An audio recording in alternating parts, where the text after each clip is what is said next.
Good morning. I'd like to see how we restored this old-timey chest. We think it's about 100 years old. Stay tuned, because that's what we're going to do today. Good morning, and welcome to another Memphis Monday 231, the 23rd edition of our 5th year. Today we're going to restore this this old wooden storage chest. I don't know a whole lot about it, except it appears to be pretty old. I got a friend who works in a recycling place, and this came through and he rescued it. He's rescued other projects for me. That old green military desk we did, the banker's chair, he rescued and I fixed up. Now we got this old chest. I don't know exactly what we're going to do with it, but we're going to take a look at it and assess it, come up with a plan, and execute. But we're not going to get any executing done unless we do what? That's right. We need to knock off that chit-chat and get to work. The box is 16 inches deep, 14 inches tall, and 35 inches wide. It's made out of solid poplar in single boards. Let me show you. The reason I think this could be an antique, that is, it could be dated to the very early 20th century, is that these wide boards, you know, this board is probably started out, it's about 15 inches now, but it probably started out about 18 inches. You can't even get boards like that anymore. This was cut out of a single piece of tree. You can see it was plain sawn. You got quarter sawn down rings here, quarter sawn rings up here, and then the heartwood is got the plain saw pattern. The reasons this thing has lasted so long is that it was put together with hand-cut dovetails. But here's the mystery. See that line right there? I got you zoomed in. There's a faint line right through there. When you cut these dovetails, you measure, you put your piece of wood on there, and then you take a knife and you score a line down through there. So what they've done is, after they put these dovetails in, they never sanded that line away. Okay, one of the many of the problems we have to deal with is this solid piece of wood here. It's got a crack. It goes all the way through, and it's about 3/4 of the way down. And then there's another smaller crack here. So we're going to have to deal with that in some way.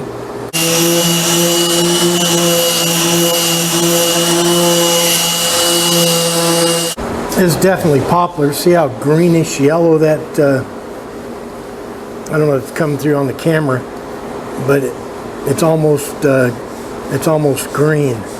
Mystery. Look at here, the trim doesn't fit. This trim's about 1/4 of an inch too short.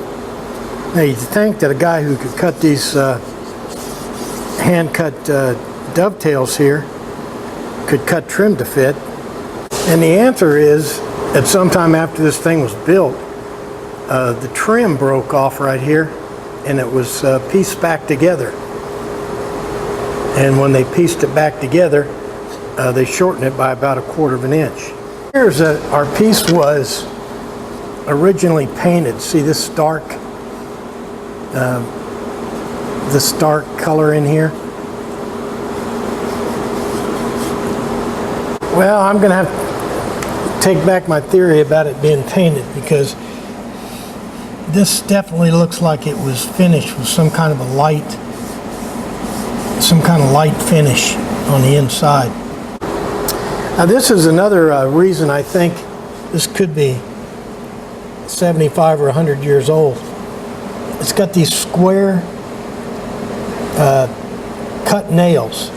Now, they still have cut nails today, but they're kind of specialty items, and this thing was built with them. Another reason you can tell that this is old is because this wood right here, this solid wood, is an inch thick finished. On modern wood, they cut it an inch thick and then they mill it down to 3/4. I don't like to use paint stripper unless I have to, but this paint turns out to be a lot tougher than I thought. So I'll put this paint stripper on here, and then we'll come back and see if it works on this paint. Dilemma time. You know, the reason I'm making a big deal about finding out what color it was originally is because when you restore something, you kind of want to put it back to its original color. But it's a dilemma because I don't like that dark stain. So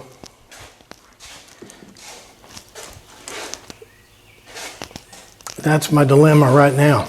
I'm gonna have to fix this lid. So I'm gonna take this, I'm taking the trim off. What I want to show you about this trim. This trim was put on with these giant cut nails. Did you ever see anything like that?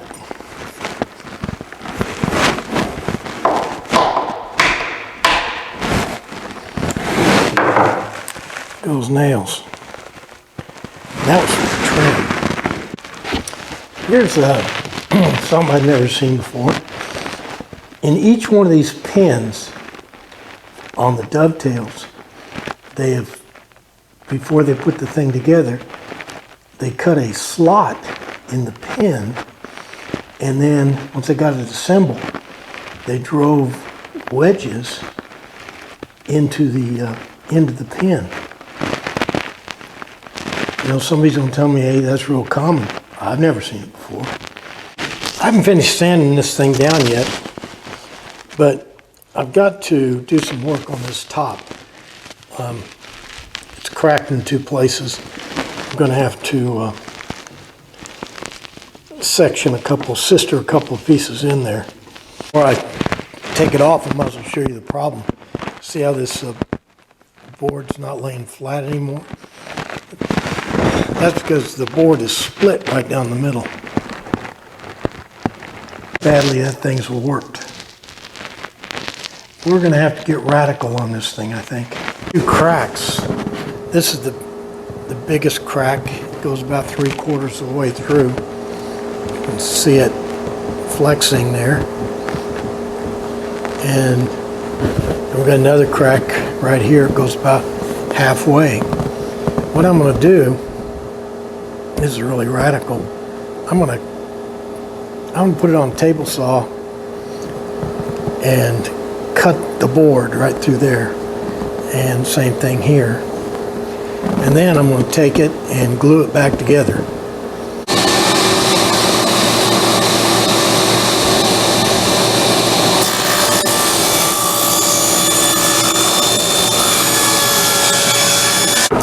Okay, there you can see the crack. You can see where I got my saw lined up. Let's give this plan a try.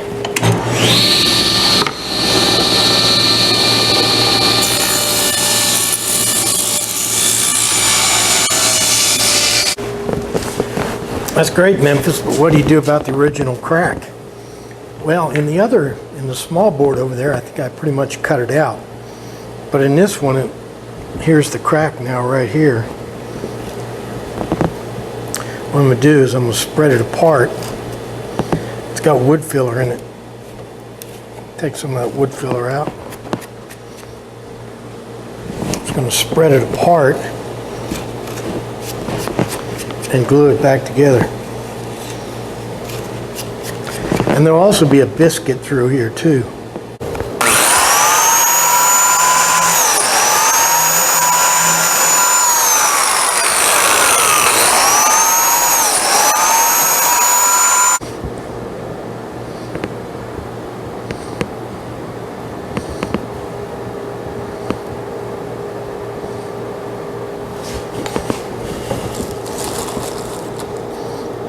putting 4 biscuits in every joint, because remember, our problem was with alignment, and that's one of the main things biscuits do, is not so much for strength but for alignment. They keep your piece from shifting when you put the clamps to it.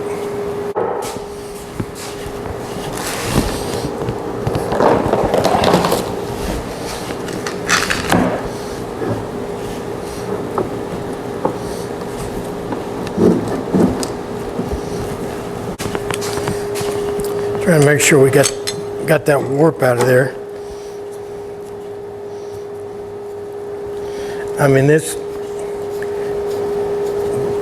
This could dry straight and then warp as soon as you take the clamps off, but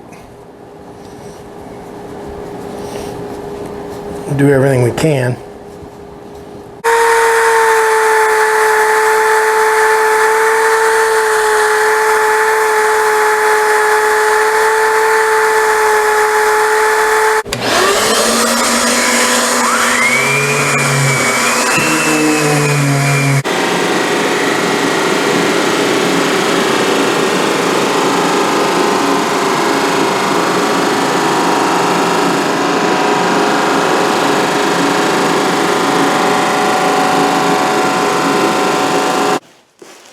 Putting oak trim on this top because I don't have any cedar. Yep, I said cedar. I think this thing is made out of cedar. I got you zoomed in here. I'm starting to think that this piece is, at least the sides and top, are made from cedar, clear cedar. My concern is that cedar normally, clear cedar with no knots is very rare now. I don't know how rare it was when this piece was made. But I originally thought, remember when I sanded off the top, I saw some green. Well, this is poplar. And that's clearly not poplar. When I got all the black off there, there's no poplar. 99.9% of the time it's going to have these yellow and green streaks in it. And besides that, the grain doesn't look like poplar either. This is cherry. This is a little bit more similar, but when I sawed the top, it was very light. It sawed like cedar. This is cherry. It kind of looks like it. It's a little lighter, but it's much heavier. This is oak. It's clearly not oak. This is hard maple. Clearly not hard maple. But now we get to cedar. You can really see, remember I was talking about the grain pattern where it's quarter sawn grain up here at the top and quarter sawn down here with plain sawn through the middle. And it's light, just like this wood here. So this may be some kind of wood they had back in the day, chestnut or elm or something that we don't use much anymore. But I'm going to call it cedar for right now. The question is, what do you do when your cedar doesn't smell like cedar anymore? And the answer is, you buy some of this stuff called cedar oil and you spread it around on your cedar and it restores the aroma.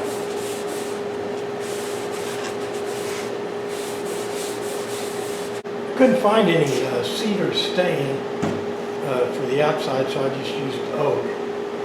I used cedar oil on the inside. Let's let this dry a little bit and put some polyurethane on it. Well, I got the lid on it. Tell you what, I'll put some polyurethane on it and we'll look at it all shined up. Sassafras. Do you think this is sassafras? When I cut into that wood, I smelled, something aromatic. Could have been sassafras. Now, sassafras is pretty expensive these days. I mean, it's so expensive to make, ink pens out of them. Well, hopefully somebody in the comments will be able to tell us what kind of wood this is. Well, here's our old-time antique cedar chest for Memphis Monday 231.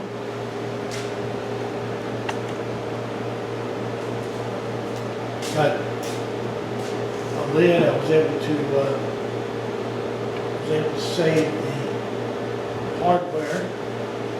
Finished the inside with cedar oil and the outside with oak stain and polyurethane. I left some paint in the cracks and this and that to